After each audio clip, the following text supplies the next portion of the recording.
మామ ఈ వీడియో ఫుల్గా చూడకపోతే మీరే లాస్ అవుతారు. ఏంటంటే మీ ఆధార్ కార్డు మీద ఎన్ని సిమ్లు ఉన్నాయో మొత్తం వచ్చేస్తుంది.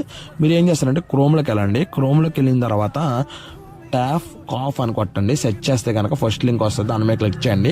క్లిక్ చేయగానే కిందకు వచ్చండి, బాగా దాన్ని స్క్రోల్ చేసి కిందకు వచ్చండి. మీరే క్లిక్ చేయొద్దు. ఇక్కడ మొబైల్ నెంబర్ ఉంటుంది, మీ ఒరిజినల్ నెంబర్ అయితే అక్కడ ఇవ్వండి. ఇచ్చిన తర్వాత క్యాప్చా ఉంటుంది కింద. సేమ్ క్యాప్చా ఇచ్చేసిన తర్వాత వ్యాలిడేట్ క్యాప్చా మీద క్లిక్ చేస్తే ఓటీపీ వస్తుంది. ఓటీపీ మీద క్లిక్ చేసి ఓటీపీ ఎంటర్ చేసి సబ్మిట్ అయితే చేస్తే కనుక మీ ఆధార్ కార్డు మీద ఎన్ని సిమ్లు ఉన్నాయో మొత్తం వచ్చేస్తాయి. దాంట్లో మీ ఏ సిమ్ అనేది సెలెక్ట్ చేసుకోండి. ఏ సిమ్ లేదు ఫేక్ నెంబర్లు అయితే మీరు ఏం చేస్తారంటే నాట్ మై నెంబర్ మీద క్లిక్ చేసి సబ్మిట్ రిపోర్ట్ కొడితే కనుక సేమ్ వాళ్ళకైతే క్యాన్సిల్ అయిపోతుంది. ఇక్కడ మీరు ఎలా అవుతుంది అంటే, ఇక్కడ మీరు ఆధార్ కార్డు సిమ్ తీసుకున్నప్పుడు ఆధార్ కార్డు అండ్ తంపేస్తారు కదా, సో దానివల్ల వాళ్ళు జనరేట్ చేసుకుంటారన్నమాట. ఒక సిమ్కి వేరే ఫేక్ ప్రూఫ్లెస్ సిమ్లు అంటారు కదా ఇది వరకు, సో దాని నుంచి అలాగే జనరేట్ చేస్తారు.